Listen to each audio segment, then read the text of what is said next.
السلام علیکم الکتاب چینل کے پیارے سے ناظرین، ایک نئی ویڈیو کے ساتھ آپ کو خوش آمدید کہتے ہیں۔ پیارے دوستو، ایک دفعہ کا ذکر ہے کہ دو دوست جن کا آپس میں بہت پیار تھا، پیار اس قدر تھا کہ ان کی ایک دوسرے سے کوئی بات بھی پوشیدہ نہ تھی۔ ایک دوست کا حال تو یہ تھا کہ وہ اپنے دونوں ہاتھ آگ کے اندر ڈال دیتا تو آگ اس پر اثر انداز نہ ہوتی۔ تو دوسرے دوست نے پوچھا کہ اے دوست، یہ تو بتاؤ کہ تم جلتے ہوئے انگاروں کے اوپر ہاتھ رکھتے ہو اور آگ تم پر اثر ہی نہیں کرتی، اس کی وجہ کیا ہے؟ دوست نے کہا کہ بڑی طویل داستان ہے، پھر کبھی سناؤں گا۔ اس نے کہا کہ نہیں میرے دوست، یہ دوستی تو نہ ہوئی، دوست راز نہیں چھپاتے، دوست تو وہ ہوتا ہے جو راز اپنے دوست کو بتا دے۔ دوست کے اصرار پر اس نے کہا کہ ہاں دیکھ، تو جانتا ہے کہ میں مالدار ہوں اور میں ایک مالدار باپ کا بیٹا ہوں۔ میں نے جب جوانی کی دہلیز پہ اپنا قدم رکھا تو اللہ تعالیٰ نے مجھے حسن دیا، قوت و طاقت سے بھی نوازا۔ تو پھر ایک دن یوں ہوا کہ گرمی کے موسم میں اپنے بالا خانے پر رات کو ٹہلنے کے لیے گیا تو میں کیا دیکھتا ہوں کہ میرے سامنے والے بالا خانے پر ایک نوجوان خوبصورت لڑکی ٹہل رہی تھی۔ اس کا چاند جیسا خوبصورت چہرہ ایسا چمک رہا تھا کہ اس کی صورت میرے دل میں گھر کر گئی۔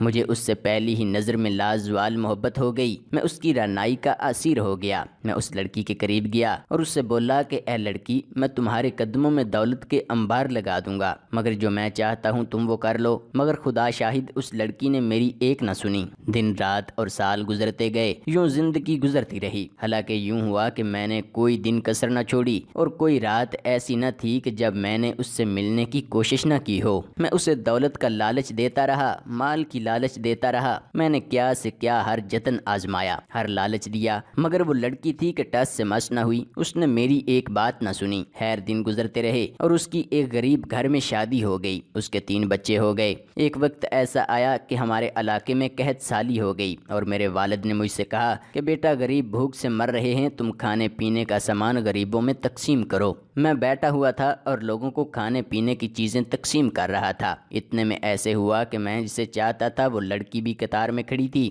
میں نے اپنے نوکروں سے کہا کہ تم لوگوں کو نپٹا لو، میں ابھی آتا ہوں۔ میں نے اسے اشارہ کیا اور اس لڑکی کو اپنے پاس بلایا۔ میں نے پوچھا کہ اے لڑکی، تو کیوں آئی ہے؟ اس نے کہا کہ اے نوجوان، میں 3 بچوں کی ماں ہوں اور بچے بھوک سے تڑپ رہے ہیں، مجھ سے ان کی بھوک برداشت نہیں ہوئی، اور تمہیں معلوم ہے کہ ہر غریب اور بے بس امیروں کے در پر بھیک مانگ رہا ہے۔ مجھ سے اپنے بچوں کی طرف بالکل بھی نہیں دیکھا گیا اور میں تیرے دروازے پر آ گئی، خدارا میری مدد کر دے۔ اس نوجوان کے دل میں خیال آیا کہ آج اس کی مجبوری کا فائدہ اٹھاتا ہوں، آج یہ مجبور ہو کر آئی ہے، آج یہ میری ہر بات مانے گی۔ میں اس لڑکی سے کہا، اے لڑکی، میں تمہارے قدموں میں دولت کے انبار لگا دوں گا، مگر میری ایک شرط ہے، تم میری اس خواہش کو پورا کر دے جو پہلے دن میں نے تمہارے سامنے رکھی تھی۔ مطلب کہ اس نوجوان نے اس لڑکی کو برائی کی دعوت دی۔ تو اس لڑکی نے کہا کہ اے مرد، اللہ سے معافی مانگ، لذت کے لیے گناہ نہ کر، لذت چلی جائے گی اور گناہ باقی رہے گا۔ مگر اس نوجوان نے کہا کہ یا تو میری خواہش پوری کر یا خالی ہاتھ چلی جا۔ جب واپس پلٹنے لگی تو بچے نے کہا کہ ہمیں بھوک لگی ہے۔ اس نے بچے کو تسلی دی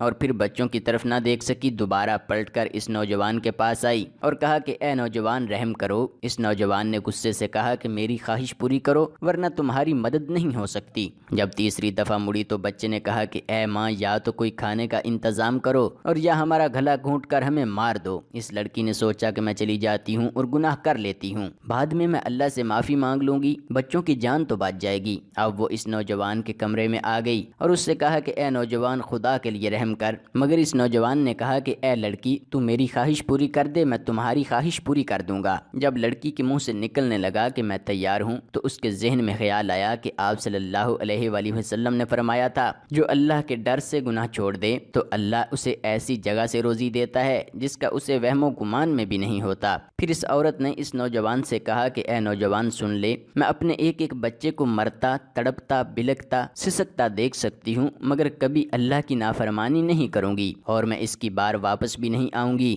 گھر جا کر بچوں سے کہا کہ بچوں صبر کرو، ابھی کھانا آ جائے گا۔ مصلی بچھا کر بیٹھ گئی اور اللہ تعالیٰ سے دعا کرنے لگی کہ اے اللہ، تو نے چونچ دی ہے تو دانا بھی دے۔ اے رب کریم، میرے بچوں کے لیے کھانے کا انتظام کر دے۔ ابھی جملے مکمل نہیں ہوئے تھے کہ دروازے پر دستک ہوتی ہے۔ دروازہ کھولا تو دیکھا کہ وہ لڑکا دروازے پر کھڑا ہے اور ساتھ اس کے نوکر بھی ہیں۔ وہ لڑکی گرج کر بولی، اے نوجوان، تو یہاں کیوں آ گیا ہے؟ تو اس لڑکی نے کہا کہ اے میری بہن، مجھے معاف کر دے۔ تو ایک غریب ہو کر اللہ سے اتنا ڈرتی ہے اور مجھے مالدار ہو کر اللہ سے کتنا ڈرنا چاہیے۔ اب میرا دل بدل چکا ہے۔ اب تو کیا، میں زندگی بھر کسی عورت کو غلط نگاہ سے نہیں دیکھوں گا۔ یہ لے میری طرف سے تحفہ قبول کر، اور میں آج کے بعد تمہیں اپنی بہن کہوں گا۔ اس لڑکی نے کہا کہ رک جا۔ اس نے شکر کا سجدہ ادا کیا اور دعا کی کہ اللہ اگر یہ اپنے قول میں سچا ہے تو اس پر دنیا اور آخرت کی آگ حرام کر دے۔ وہ نوجوان اپنے دوست سے کہتا ہے کہ اللہ سے ڈرنے والی اس پاک دامن لڑکی کی دعا کا اثر ہے کہ میں دنیا کی آگ میں بھی ہاتھ ڈالتا ہوں تو آگ اثر نہیں کرتی، اور امید کرتا ہوں کہ جہنم کی آگ بھی مجھ پر اثر نہیں کرے گی۔